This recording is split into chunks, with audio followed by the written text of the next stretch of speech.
and then have them available to bring into the military in a crisis. I think that's going to be very valuable to us. It's a great way to get that expertise.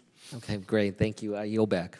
Gentleman yields back. Chair now recognizes the gentleman from Florida, Mr. Gaetz. The F-35 is our signature Air Force platform. What percentage of them are fully mission capable today? Mr. Secretary. Congressman, if you give me a second, I'm going to pull out my card and give you an exact answer. Okay. Happy to. Your eyes are probably better than mine.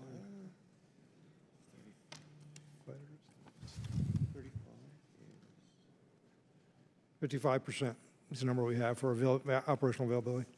Full operationally capable. 55% for Is that, operational do you think that's a good number or a bad number? I think that's not a good number. Failing. I wouldn't put it quite in that category. A D? I'd ask General Alvin to comment on that. It's a number we'd like to see something. Yeah, well, the reason I ask is because we got testimony that is a little contrary to that. Lieutenant General Schmidt, head of the F-35 program, gave testimony to the TAL subcommittee at HASC, and that testimony was that as of February of 2023, so a little over a year ago, only 29% were fully mission capable. I think we need to talk difference between operational availability and mission capable. Okay, so how many are fully mission capable today? I do not have that number, but I would not dispute what the JPO has in front. And I would look 29%, so fully mission capable, 29%. You have no basis to dispute that, but you don't really know if it's true or false. I have no basis to dispute it, but I would like to. So you would agree that 55% is like a D, that 29% is definitely failing, right?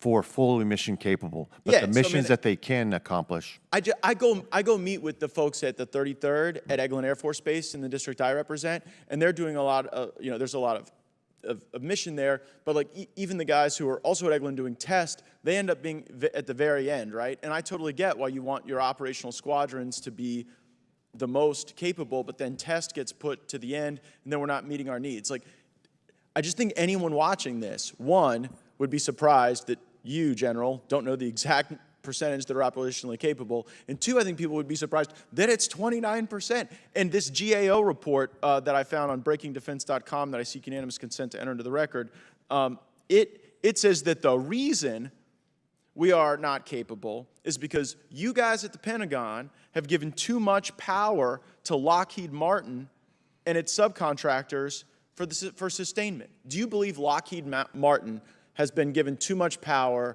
on the sustainment of the F-35?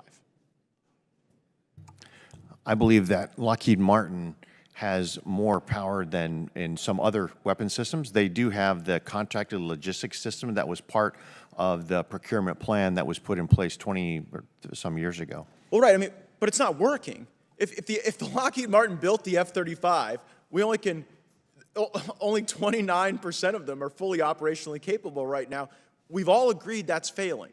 So now the question is, why is it failing? And this GAO report says the reason it's failing is because the fox is watching the hen house. Because the very contractor bilking the taxpayer for this platform is now in a position where they can't sustain it. Do you have a basis to disagree with that conclusion? I have a long history with the F-35, and I inherited the program. I came into it in 2010. It was a few years into production at that point. And the first time I saw the program laid out, the schedule for it and so on, and when the decisions and points were going to be, the question I asked, and I'm going to quote myself, who's running this program, the government or Lockheed Martin? That's a quote from 2010. I think you have your answer, Mr. Secretary. And we set up the program when it was originally set up under a philosophy of management called total system performance, which essentially gave to the prime contractor complete control of the program. We did not acquire the intellectual property to allow the government to come in and step in and control the program. It sounds like we are still fighting that problem today. Well, right, but that is such important testimony for us to hear. Every member of the committee heard that. The government isn't running this program. Lockheed Martin's running this program. That was a question I asked. Well, it sounds like you got the answer. What's the answer to the question, Mr. Secretary? Because only 29% of them are operationally capable. We took a lot of steps to try to get that under control. I once imposed a production contract on Lockheed. I dictated a price to them because we couldn't get a negotiation done. I did a unilateral contract. Let them take me to court if they wanted to. They chose not to. Put in place program managers who were very firm with the contractor and insisted on performance.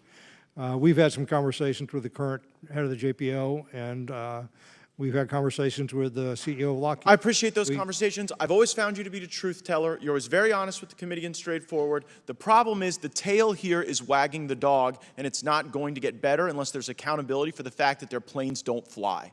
I yield back. Gentleman yields back. Chair now recognizes the gentleman from North Carolina, Mr. Davis. Thank you, Mr. Chair.